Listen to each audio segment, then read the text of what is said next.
I swear, all I wanted that night was a peaceful dinner. Just one. But the second I sat down, I could feel it, the tension crawling through the air like static. My dad barely looked at me when he barked. Your brother earned everything. You earned nothing. Before we begin, drop a comment and tell us what would you do in this situation? Be honest, tell me in the comments below. We read every comment. Let's begin. I froze. My hand tightened around my fork. I hadn't even taken a bite yet. Just sat there, quietly. But apparently, that was still too much. He didn't stop there. You're lucky we even let you in, he added, like I was some outsider they were doing a favor for. Then came my mom's voice. That snort she always gives when she's about to say something venomous. She's just jealous, she muttered to her wine glass, like I wasn't 3 feet away. It hit like a slap. My cheeks burned.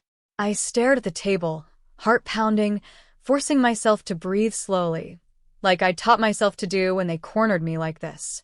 And Chase? My brother just leaned back with his stupid smug grin, swirling wine like he was the king of the world. Probably thought I'd sit there and take it. Like always. I was about to say something, I don't even know what. But then my grandfather stood up at the end of the table. Raymond Foster doesn't raise his voice. He doesn't have to. That's enough, he said, calm but heavy, like a judge handing down a sentence. Chase scoffed. Grandpa, please. We're just being real. Sit down, Grandpa said, with a sharpness I'd never heard from him before. And shut your mouth. The silence that followed? It was terrifying. And then he pulled out this old envelope. Yellowed. Creased. It looked like it had been hidden away for years. He placed it on the table, right in front of Chase. And then looked at me. I told her I'd only bring this out if they went too far, he said gently. They just did. My heart nearly stopped. I didn't know what it was. Didn't even remember what I could have said or done to warrant this. What is that? My dad asked, frowning. Grandpa didn't even look at him. A letter. From Doris Walker. My dad went pale. My mom's lips parted. You said she moved. She did, Grandpa replied. But not before she told me the truth. Chase was already opening the letter, still cocky. Still convinced he'd win. Then I watched the color drain from his face line by line. I will never forget that. What the hell is this? He whispered, staring down at the page. Grandpa turned to my dad. You remember when Emily started that little company in college? The one you said had no future. My father's jaw clenched. She worked day and night, Grandpa said. While Chase was out partying and you two were busy bragging about him. Then when she brought in the funding deal, you told her to sign everything over. Said it was for the family. It was like a dam broke inside me. I remembered it. That tiny office. Me, shaking from exhaustion, signing that paper because my dad told me it was temporary. That they'd help me manage things just for a while. You lied to me, I whispered. Grandpa looked at me. They never intended to give it back, sweetheart. Doris saw the documents after the sale. She left because she couldn't watch them rob you blind. He turned back to my dad. And the trust? You never updated it. It reverts in 30 days. All of it. Every share. Every asset. Back to her. Chase stood up so fast his chair toppled. No. This isn't happening. I earned that company. You earned nothing, Grandpa cut in. And that's when I felt it. Not anger. Not sadness. Power. I stood slowly, my legs trembling but steady enough. I looked at my mom, then at Chase, then my father. You told me I earned nothing? I said, voice steady. I gave up everything for you. Because I loved this family. I paused. But I'm done apologizing for existing. Then I looked at Grandpa and said, I want it back. He nodded, eyes glassy with emotion. I knew you would. The next morning, I woke up early, earlier than I had in months. It wasn't from anxiety. It was something else. Like my spine had finally straightened after years of bending. Like the weight of all their guilt had been quietly lifted off me and dumped back where it belonged, on them. My phone buzzed. Dad. That letter doesn't change anything. You should be grateful we even put your name on the original paperwork. I stared at the screen for a full minute. Then I turned it off and slid the phone face down on the kitchen counter. Let them stew. By 10:30 a.m., I was sitting across from Grandpa in his study. His eyes were sharp, clearer than I'd seen them in years. There's more you need to know, he said. He pulled out a binder, neatly organized, dated, signed. Financial statements. The trust documents. Records of every single transfer. It was all there. You didn't just build that company, he said. They used your name to get the first round of funding. They cashed in your pitch deck. Your code. Your product. I blinked hard. They told me they revised everything. That my prototype was too basic. He gave a tight smile. They just slapped Chase's name on your slides. I leaned back in my chair, arms crossed. So what happens now? You don't need to sue, he said. You don't need revenge. You own the company again in 29 days. Legally. I didn't speak. I couldn't. My throat felt tight. Because it wasn't just about money. Or control. It was about how they made me feel worthless for years, knowing I'd built it. Grandpa reached for my hand. They buried your light. But it never went out. That night, Chase showed up at my apartment. Uninvited. I opened the door to find him standing there in a designer jacket, holding 2 coffees like we were buddies from college. Hey, he said casually. Can we talk?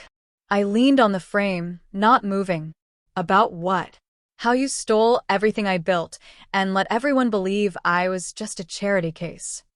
He shifted, the smile slipping. Look, I get that you're upset. But if we go public with this, the board's going to panic. The press too. It could tank the stock. I raised an eyebrow. You mean my stock? He swallowed. Come on, Em. There's no need to blow things up. We can figure this out. Did you ever once feel bad? I asked quietly. He didn't answer. Did you feel even a little sick when I was folding shirts at a thrift store while you were being interviewed by Forbes? Emily, please. I thought you didn't want the company. No, I snapped. You hoped I didn't. I stepped back and started to close the door. He moved forward, panicked. Emily, wait. Just, let's make a deal. We can split it. 50-50. We don't need to fight. I looked him in the eye. You're right, I said. Hope flickered in his face. We don't need to fight, I finished. Because there's nothing to split. You stole it. I'm just taking it back. And then I shut the door. Hard. I stood there for a moment, breathing. Not shaking. Not crying. Just standing. Still. The next few days were chaos. I kept my head down while Chase scrambled, calling investors, pulling favors, trying to convince people that the letter was fake. But it wasn't. It had a witness. It had notarization. And Grandpa? He wasn't sitting out anymore. He backed me every step. I even got a call from Doris Walker herself. She cried when I answered. I'm so sorry, Emily, she said. I left because I couldn't bear what they were doing to you. But I kept copies. I knew you'd need them one day. We met at a diner the next morning. She handed me a flash drive. You always had the gift, she said, brushing her hand over mine. Your father, he just didn't want to admit a woman could do it better. I choked back a laugh. It wasn't funny, but it kind of was. Because after all these years, I was finally waking up to the truth. I had never been the problem. By the end of the week, the whispers had started. I wasn't even trying to make a scene. Honestly, I just wanted peace. But you know how it is, truth doesn't stay buried long. Especially not when it's this ugly. Chase's assistant, Heather, texted me out of nowhere. Just 2 words. I'm sorry. Then she sent a screenshot of a company group chat. One of the execs had forwarded an email about the ownership reversion, along with a line that nearly made me drop my phone. If this is real, Chase is out. And she's back. I don't know why, but seeing that, she's back, hit me harder than I expected. Like I'd been gone. Like I'd been forgotten. Like I didn't exist in that world anymore. But I did. I always had. They just wrote me out. Until now. The next day, I walked into the company building. My building. No announcement. No cameras. Just me. Hair tied back, no makeup, wearing the same boots I'd worn when I'd first pitched the idea 5 years ago in a coffee-stained hoodie. As soon as I stepped inside, eyes turned. Some people smiled. Some looked away. Some just froze, like they'd seen a ghost. I walked up to the front desk. The same receptionist who once told me, "The boardroom is for real partners only," looked like she was about to swallow her gum. Morning, I said. "I'm heading up to 18? Why, yes, of course, Miss Foster." Ms. Foster. Not Emily. Not her. Not the failed daughter. Ms. Freaking Foster. When the elevator doors opened on the executive floor, Chase was there, standing in the hallway, Pale. sweating through his expensive shirt. "You can't just waltz in here like this," he hissed, stepping in front of me. I didn't stop walking.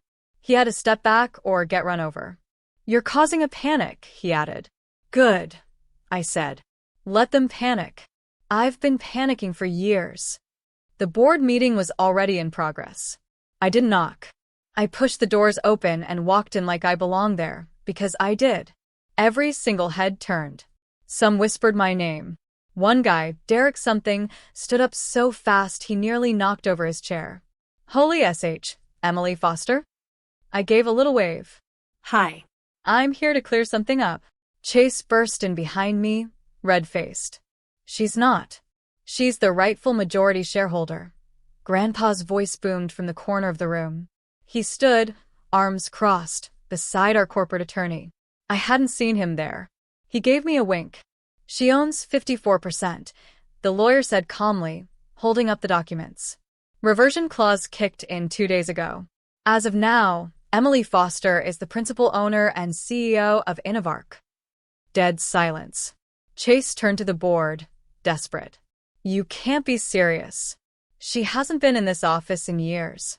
"She built this office," one of the VPs murmured. I stepped forward. "I made mistakes," I said clearly.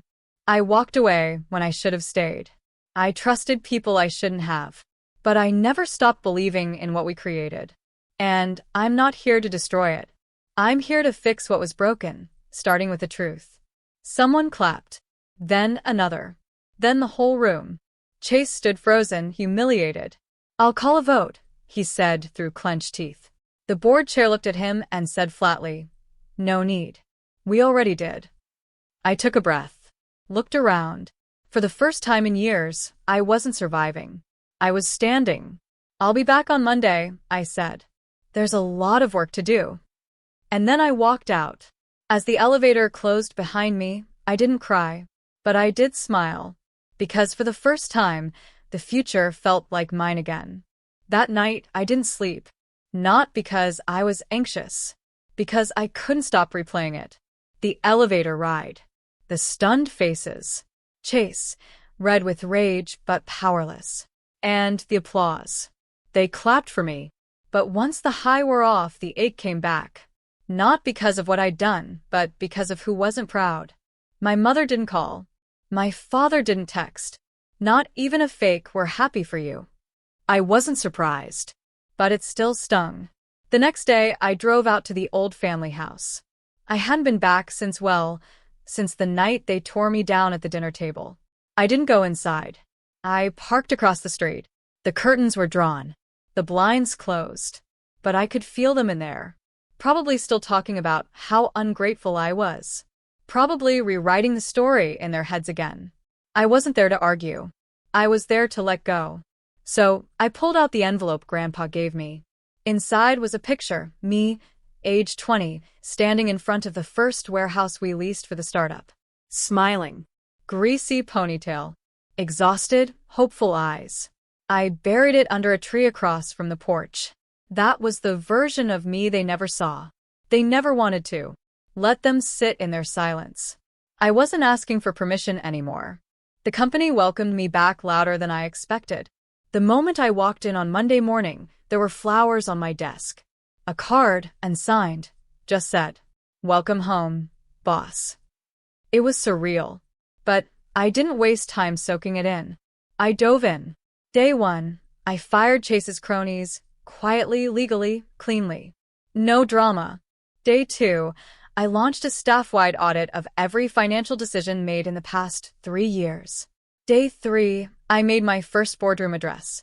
I wore the same green blazer I'd thrifted back when I was broke. I'm not here to punish, I told them. I'm here to rebuild trust. Because the people who suffer the most when a company lies aren't the ones in this room. They're the ones in cubicles who believe they're working for something real. There was a pause. Then someone from marketing teared up. Another whisper. She's not like him. They meant Chase. Good. But the personal fallout came fast. My mom showed up at my apartment 2 nights later. No warning. Just a knock and a floral perfume cloud trailing behind her. I opened the door. She looked around like she was expecting cameras. Well, she said, this is cute. I didn't invite her in. She crossed her arms. I just wanted to say that your father's upset. He feels you embarrassed him. I blinked. He yelled at me in front of everyone. And you humiliated your brother. No. I cut in. Chase humiliated himself. I just gave him the mirror. Her lips pressed into a line. I don't want to fight, Mom, I said, quieter. But you don't get to rewrite this. She tilted her head. We did what we thought was best for the family. You mean best for Chase? Silence. I needed you, I whispered. Back then. I needed you to believe me. Just once. She didn't answer. Just stood there. And for the first time I saw it, she couldn't. Not because I was wrong, but because admitting what they did to me would shatter everything she told herself to sleep at night. I'm not angry anymore, I said. I'm free. Then I gently closed the door. And this time I didn't cry. 3 days later, Chase sent me an email. Subject line. Truce. I opened it. We were kids. We didn't know what we were doing. I'm sorry. I mean it. No request for a meeting. No manipulation. Just that. I stared at it for a long time. Then I replied, thank you. I hope you find peace. But I'm moving forward. Alone. 2 months later, I stood on the same stage Chase once stood on during his visionary founder speech. But this time, it wasn't for cameras. It was for the staff. For my people. I want to thank you, I told them, for staying through the noise. For working hard even when the truth was buried. I won't forget that. They clapped. Not out of obligation but belief. And I knew, in that moment, I'd finally earned something bigger than approval. Respect. Later that week, I visited Grandpa at his little house by the lake. He handed me tea. Smiled. You look like your mom did when she was your age, he said quietly. I didn't say anything, but stronger. That made me laugh a little. He reached over, pulled a key out of his pocket. What's this? I asked. To the old house. I signed it over.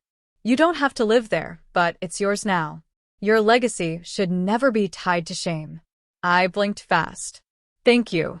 He smiled. You've done what most never could.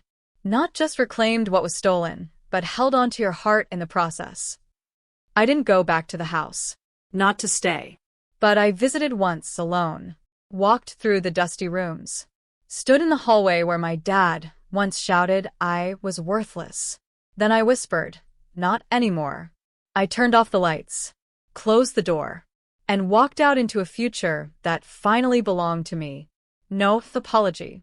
No permission. Just truth. And that was enough.